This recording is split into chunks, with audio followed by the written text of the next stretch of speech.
রাসূলুল্লাহ সাল্লাল্লাহু আলাইহি সাল্লাম নারীদের যে কাজগুলো মোটেও পছন্দ করতেন না।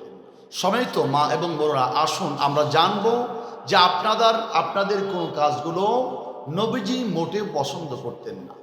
বিশেষ করে নারীদের মর্যাদা আল্লাহ পাক দিয়েছেন, আমার নবীজি দিয়েছেন।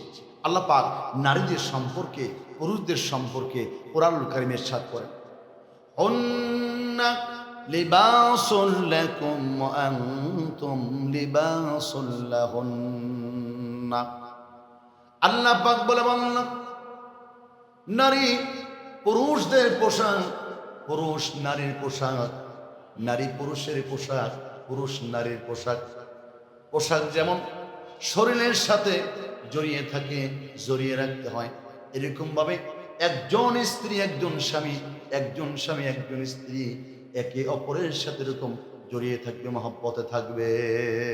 সুবহানাল্লাহ। একজন অপরকে ছাড়া চলতে পারে না।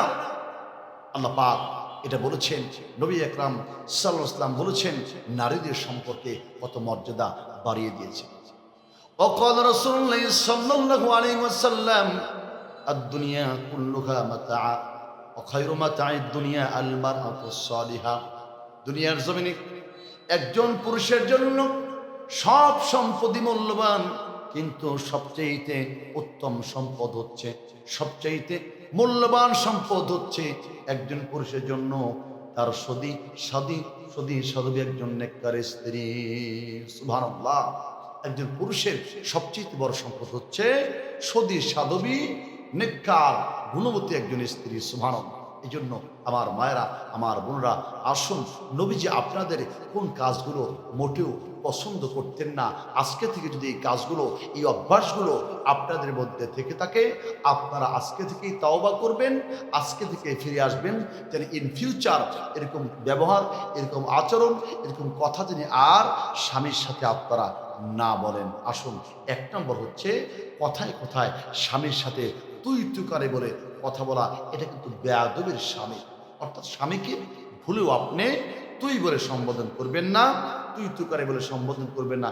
এটা নবীজি খুবই অপছন্দ করতেন। এটা কিন্তু ভুলেও আমার মায়েরা, আমার বোনরা, আপনারা এটা করবেন না। এটা করলে কিন্তু নবীজি নিজে বেজার হয়ে যায়, আল্লাহ নিজে বেজার হয়ে যায়। এরপর আসুন, দ্বিতীয় যে কাজটি নবীজি পছন্দ করতেন না, স্বামীর হক আদায় না করা। খুবই গুরুত্বপূর্ণ একটি জিনিস। আজকে আমাদের সমাজে অনেক নারী আছে, অনেক মহিলারা আছে যারা স্বামীর হক কি এটাই অনেকে বোঝে না, স্বামীর অধিকারটা কি এটাই অনেকে বোঝে না। নিজের খেয়াল খুশি মতো চলে, যাই ইচ্ছা তাই করতেছে। স্বামীকে কখন কোনটা দিতে হবে, স্বামী কখন কোনটা চাইবে, এদিকে তার কিন্তু কোনো খেয়াল নেই। আমার মায়ের, আমার বোনরা, আপনারা খেয়াল রাখবেন এই ভুলটা যদি কখনো না হয়। স্বামীর হকটা আপনাকে অবশ্যই পরিপূর্ণ আদায় করতে হবে। তার কারণ স্বামীর হক আদায় না করলে কিন্তু আপনি যতই নামাজি হন, যতই রোজাদার হন, যতই দানশীলা হন, আপনার এগুলো কিন্তু আল্লাহ কবুল করবেন না।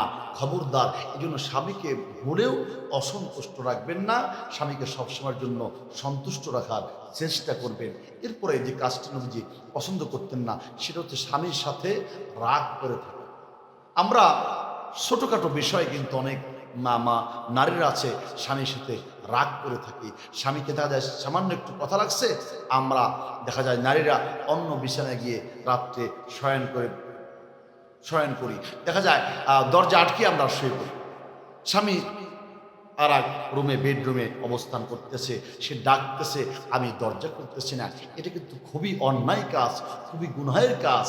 ইভেন হাদিস শরীফে আসছে যে স্বামী তার স্ত্রীকে বিছানায় ডাকবে আর ওই স্ত্রী রাগান্বিত হয়ে অন্যত্র চলে যাবে, অন্যত্র রাত্রি যাপন করবে, অন্য জায়গায় ঘুমাবে, ওই স্ত্রীর উপরে আল্লাহর ফেরেশতা সারা রাত লানত বর্ষণ করে।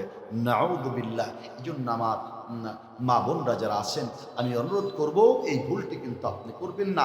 আপনার স্বামী আপনাকে একটু শাসন করেছে, আপনি রাগ করে অন্যত্র কি ঘুমাবেন না, একই বিছানায় ঘুমিয়ে পড়ুন। যত দূরে সরে যাবেন, শয়তান কিন্তু তত স্বামী স্ত্রীর মনের মধ্যে প্রমন্ত্রণা দেবে, আপনাদের তত বেশি আস্তে আস্তে ডিভাইডেড করার চেষ্টা করবে। এই জন্য খুব সেন্সিটিভ বিষয়, একটু খেয়াল রাখবেন এই বিষয়টি। তার কারণ স্বামী এবং স্ত্রী একই বিছানায় শোয়া সুন্নত, ইভেন একই বালিশে শোয়া সুন্নত। সুবহানাল্লাহ।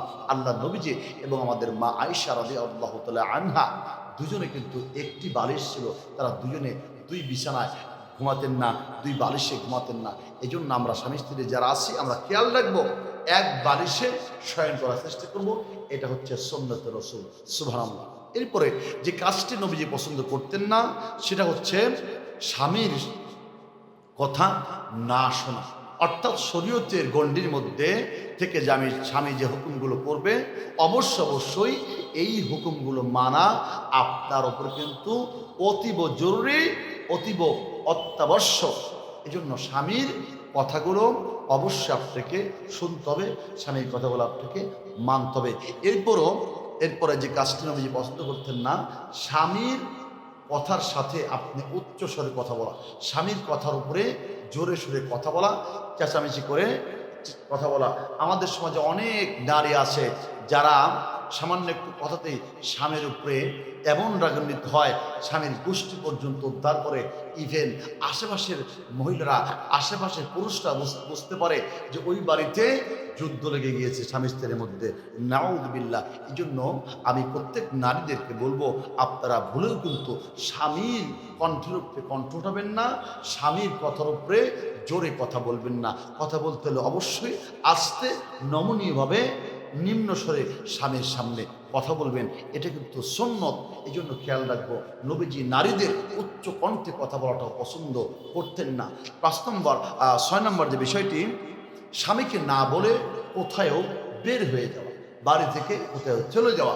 এই বিষয়টি অনেকের মধ্যে কিন্তু আছে। কথায় কথায় আমরা রেগে যাই, আমরা স্বামী বাইরে চলে গিয়েছে, আমরা রাগ করে চলে গেলাম, মোবাইল বন্ধ করে 3 দিন 4 দিন খবর নাই, বাবার বাড়িতে চলে গেলাম। এই বিষয়টি কিন্তু খুবই দুঃখজনক এবং গুনাহের কাজ। কেননা স্বামী কিন্তু আপনাকে যাওয়ার অনুমতি দেননি। আপনি যদি রাগ করেছে, আপনি ঠিক আছে আপনি যাবেন, যেহেতু আপনি তাকে বলে যান, তাকে সতর্ক করেন যে আমাকে যেতে দাও, আমি বাবার বাড়ি যাব, আমাকে অনুমতি দাও। আপনি তাকে বলেন। আপনি না বলে বাড়ির বাইরে যেতে পারেন না, এটা গুনাহের কাজ। এই কাজটি কিন্তু নবীজি অপছন্দ করতেন। এই জন্য বন্ধুগণ, আসুন যারা নারীগণ আছি, আমার মায়ের, আমার বোনরা যারা আছেন, আমি অনুরোধ করব এই বিষয়গুলো খেয়াল রাখবেন। এই বদ অভ্যাসগুলো যাদের ভিতরে আছে, আজকে থেকে আমরা রিমুভ করব, আজকে থেকে আমরা সংশোধন হয়ে যাব। আল্লাহ আমাদের সকলকেই দিনের সহিহ দান করুন। আরেকটি বিষয় বলবো, যারা আমরা পুরুষ আছি, আমরা যারা স্বামী আছি, আমাদেরকে একটু অ্যালার্ট থাকতে হবে।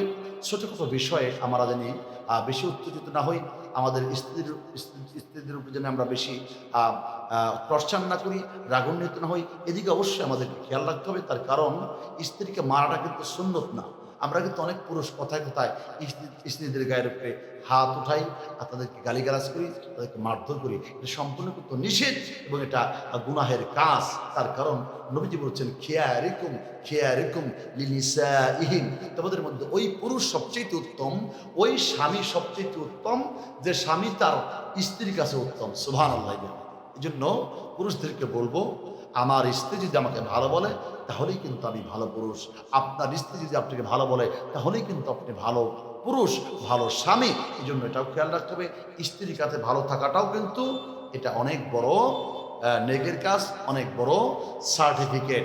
এই জন্য আপনি বাইরে অনেক বড় নেতা আছেন, বাইরে অনেক বড় পীর সাহেব আছেন, অনেক বড় ইমাম সাহেব আছেন, বাইরে অনেক বড় বক্তা সাহেব আছেন, কিন্তু আপনার স্ত্রী আপনাকে মূল্যায়ন করে না, আপনাকে দাম দেয় না, আপনাকে ভালো বল না, সেক্ষেত্রে কিন্তু অবশ্যই আপনি ভালো না।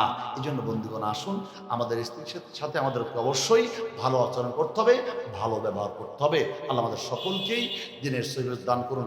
সকলে করি আমিন।